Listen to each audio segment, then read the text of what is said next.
So hi everyone, good morning. My name is Matan from DAOstack, and I will tell you this morning about, I have actually this guy, great, about Living DAOs, and we'll see what's that.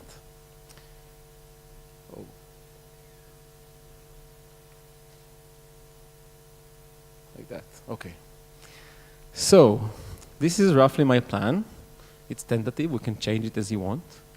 I'll give you a little bit glimpses of the problem, and I'm saying glimpses because I would not try to paint a coherent, complete picture. It will literally be glimpses, and then you can extrapolate to the big picture, but I hope it transfers something.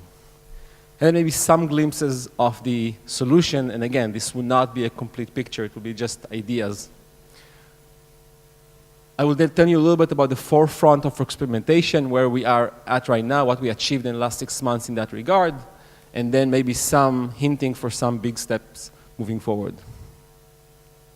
And finally, we'll speak about building bridges. Okay, so let's start. So I would like to start saying that we are under attack. I repeat, we are under attack. So what do we mean by that? So, I'll do this because I actually need to look at my slide.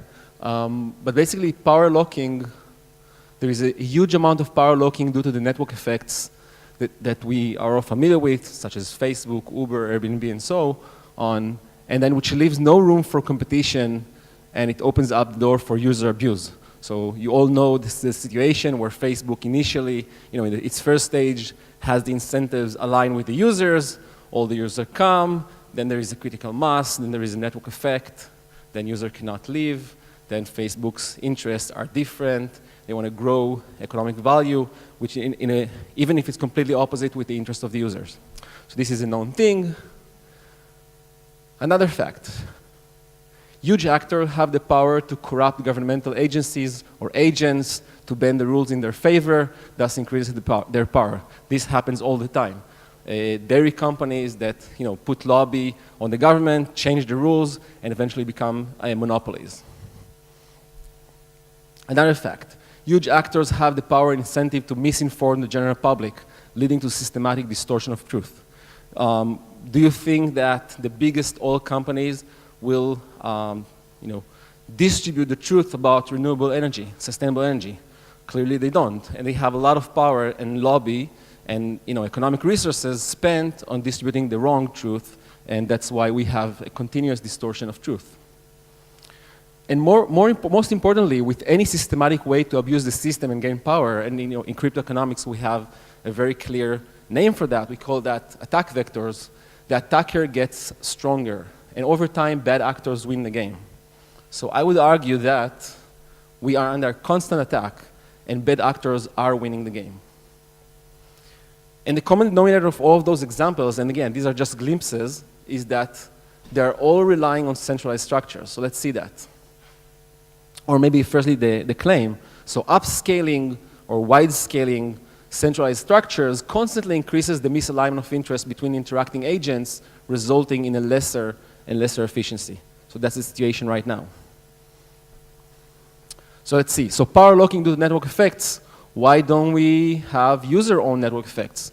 If Facebook is owned by its user, then the added value that they have from having a better platform compensate for the downside of having maybe slightly less share value, and that's all users are voting for a better platform. Why won't we have utilities and regulation operated by DAOs rather than centralized governments? Less corruptible. Why don't we have wide-scale decentralized curation network that can curate the truth, the content, and the thing that people are relying on to understand the reality? And finally, any decentralized systems are much more resilient than centralized one. And that's categorically true.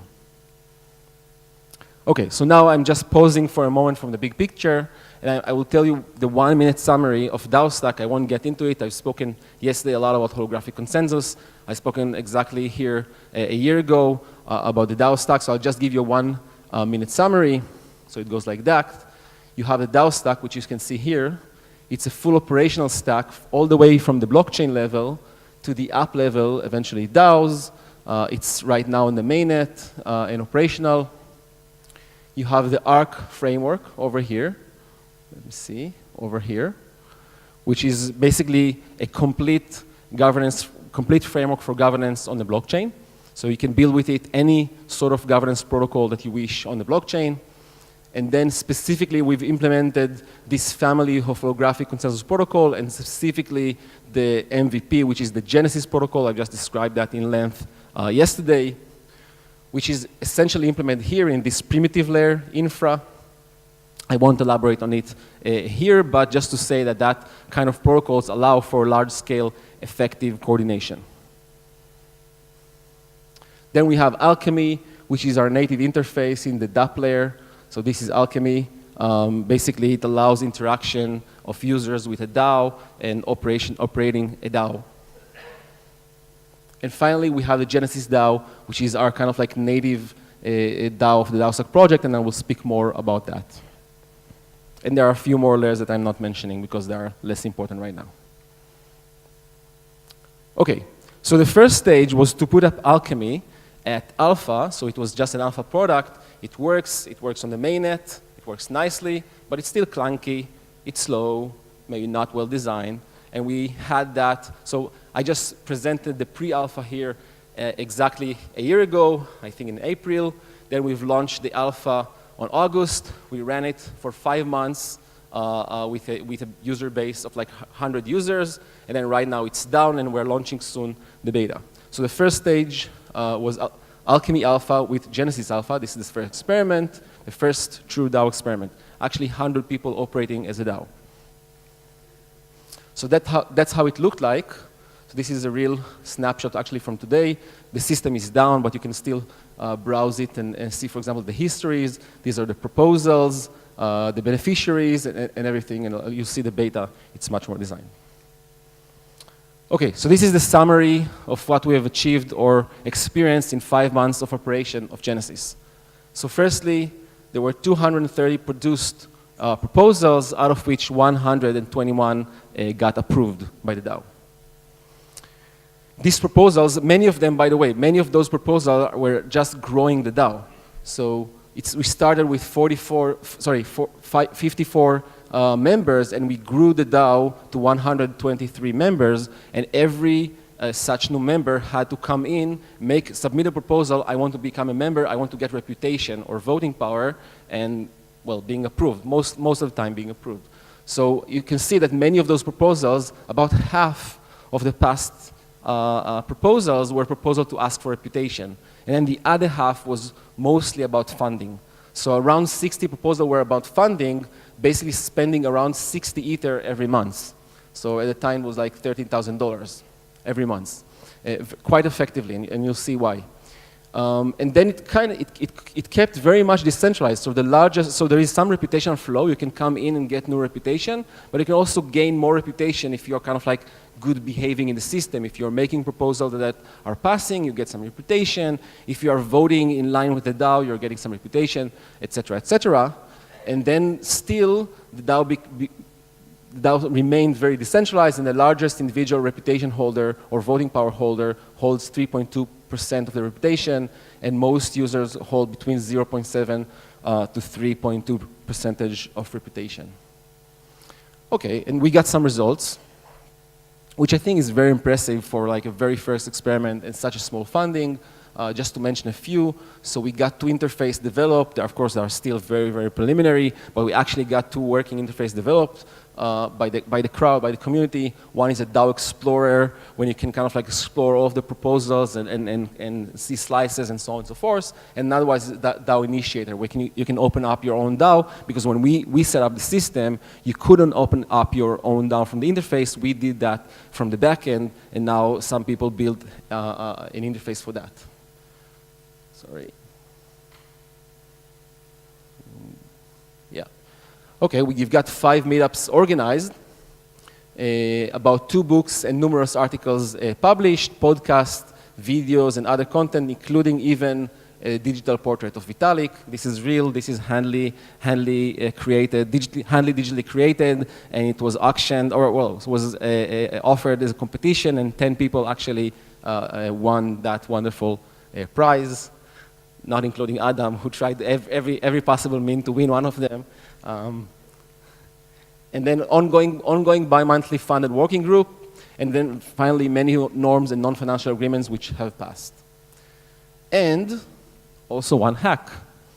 So we've we're launching soon, I'll tell you more about that. We're launching a big program. It's the DAO together with Gnosis. And well, this will be having quite a large stake. So we want to make sure that the contract is as safe as possible. We did 2 professional audits with one of the best audit security teams in the world. Then we said, okay, it's probably not enough. Let's put the contract out there. Let's put a lot of money on the contracts as honeypots and just invite hackers, please come and take that money. And they did.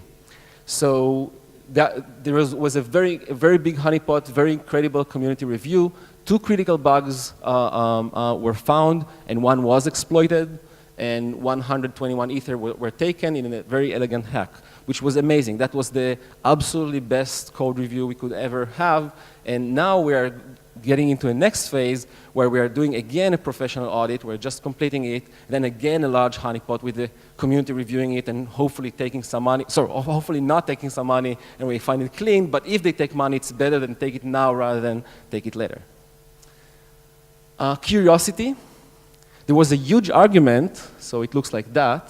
There was a huge argument between 2 groups in the DAO which could not decide about whether to vote yes or no on a certain proposal. The argument was because the proposal was wanted to get, I think, like 25% of the whole budget of the DAO for a few months. So it was 50 Ether.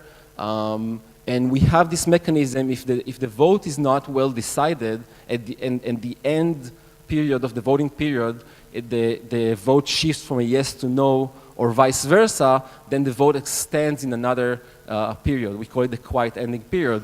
And this quiet ending period resulted with 18 flips of decisions in the last few days. And such a great engagement so that 42% of all reputation holders actually voted on that vote, which shows us two things. One, is really great to have these kind of like conflicting proposals that get so much attention, but the other interesting thing is that even that got only 42% of all DAO reputation, which really shows you that you have to have a mechanism to allow for proposal to be approved with a relative majority rather than absolute majority, and is that exactly the case, or that's exactly the purpose for holographic consensus. Another curiosity, we had 2 spin-offs, so the DOrg, incredible team that is now building independently their own solutions on top of the DAO stack, and then we have the DAO incubator that maybe are here in the audience, which is, again, an amazing team that is kind of like doing activities in DAOs. Okay, so we're done with Alchemy Alpha. I think now it's time for Alchemy Beta. And here we're talking about Living DAOs in production. So let's see what it means. So these are mockups. I really wanted to show you a demo, but we're just a few weeks, maybe a couple weeks behind schedule to actually show you a demo. So rather than that, I'll just show you mockups. But just imagine that this is the app and I'm actually pressing the button and moving between the screens, so it's almost like a real thing. So this is Alchemy. This is Alchemy Beta. And here you can see all of the DAOs that are actually coming alive on the platform. So very soon we have Genesis Alpha. Yeah, it will be still Genesis Alpha for some time until we upgrade it to Genesis Beta, but it will be Genesis Alpha 2.0. Then we have the DAO, the amazing DAO with Gnosis that will control the duck checks. I will tell about maybe slightly more about that. Just to say that already this version of the platform will enable the DAO to do any activity, any transaction on the blockchain, which means that the DAO can also control yet another smart contract, in this case, the DAOX platform. So the DAO is the full owner of the DAOX platform. It can press buttons there. It can token whitelist. It can whitelist tokens in the platform. It can change the protocol. It can take a cut from the fees in the platform and take it to itself to fund development. Then we have EthPhoenix, which are launching a big kind of like community DAO, and Polka DAO, which is a portion of the Polkadot or Web3 grant program managed decentralizedly by the community. And then we have Psychedelic Society and Liberland, also very exciting DAOs coming up. Then if you just press on the DAO, you would see something like that. So you can see that here you have different governance scheme. So in the DAO, you may have different queues or governance channels through which you can operate. So different governance channels can allow the DAO to do different things, and maybe via different conditions. So for example, this channel over here is a contribution reward. Through this channel, you can ask the DAO to reward Ether or tokens or reputation to a certain contributing agent that has placed some contribution. Through this scheme over here, you can make a protocol upgrade, which means you can propose to the DAO to actually change the protocol, its own protocol. And over here, it's a governance channel through which you can make proposal to govern the DAOX and basically operate any function that the DAOX allow you to operate. Then if you just click on the contribution reward, you'll get something like that. This is the screen of all proposals. Again, I won't get into it, but yesterday I've described in details how holographic consensus works, and you'll find that there is a queue of regular proposals, and then there is pending proposals, which means that are just about to be boosted if they will maintain their condition, and finally the boosted proposal, which are open for a short finite time and decided about but with relative majority. So you can see here the different proposals. You can then click on a single proposal and see this kind of screen. So this screen will tell you all of the details of the proposals, the details of the staking, the predictions that were placed on that proposals that got it boosted, and then the voting status of that proposal, when it ends and everything, and there is also a commenting thread over here that the user can speak about that certain proposal. So we're getting back to the contribution reward scheme, and we can also make a new proposal. We can submit a new proposal. So we can, we can title it, we can put a URL that describes it in more details. We can put the beneficiary, because it's contribution reward, then it's just that you're asking for something, you're asking for funds or for reputation. So here you're saying what you're asking for and how much, and the beneficiary key or the name of that user. We're getting back to contribution reward, and now we're getting back to the DAO, and let's just one more click to go to the DAOX. So here you can see the proposal to operate the DAOX platform. You can whitelist some tokens, for example. You can change the protocol logic, such as taking a fee cut to the DAO, and you can also change parameters on the platform, such as increasing the threshold to start an auction on the DAOX. And we can also explore all of the list of reputation holders and the reputation distribution and so on and so forth. So this will be, there are more packed in the app, but this is kind of like pretty exemplifying. Okay, so what we are going to do with that? So firstly, our own Genesis Beta. So what's the purpose of Genesis to begin with? So the Genesis DAO was from the beginning about fully decentralizing the project. So we look ahead, I don't know if it's 1, 2, or 5 years, we'll see about the technology, but we aspire to have the complete project managed and with all of its funds managed by a DAO. So for that, we are progressing from Genesis Alpha to Genesis Beta, and we imagine Genesis Beta to be an alliance of basically all of the contributors to this program, all of the contributors to this ecosystem. So contributing builders, distributed teams and individuals, such as ourselves, DORG, and other teams, Gnosis, early adopters, individuals, and DAOs. So we have many early users that are participating, but we also have many early DAO adopters. So such as the DAO will get reputation maybe in that alliance, or the Polka DAO, or the Liberland DAO, and so on and so forth. We actually want the project to be run by its users. So these are our users. Then, of course, long-term holders who are making that possible. So if, perhaps if you'd stake your gen for just enough time, you'll get some reputation also because you're aligning the incentive in the long term. And altogether, we will strive to build this DAO ecosystem using its own product. So please join us in the Genesis DAO if you are, decentralized governance practitioners, legal and scientific researchers. Please join us if you are builders, content writers, designer, biz dev, any sort of doers in that space. And of course, if you want to build your own DAO, please join the Genesis, because that's a DAO for the builders of DAOs. You can find us very easily in the DAOstack.io/community, or simply just above that door at our booth in EthCC. Almost to the end, so this is my last topic. I want to use that opportunity to call out for our friends in Aragon, Kleros, Colony, Fermin, BridgeDAO, Pando, and many, many others, because I think one of the strategic goals for this year, for ourselves, and I hope for the rest of the ecosystem, is to start building bridges. There are amazing technology out there right now for DAOs. There is DAOstack with very, very generic framework. There is Aragon with absolutely amazing OS system for DAO. There is Kleros with beautiful beta level product, which is going live as well right now. Colony with the great talk that Daniel gave us today with Budget Box. There is, I just got to know more about Fermint and BridgeDAO, amazing project, as well as Pando, and many, many others. Now it's the time to start building bridges, and we'll actively start to support these efforts, but hopefully by the community themselves. And that's about it. Thank you.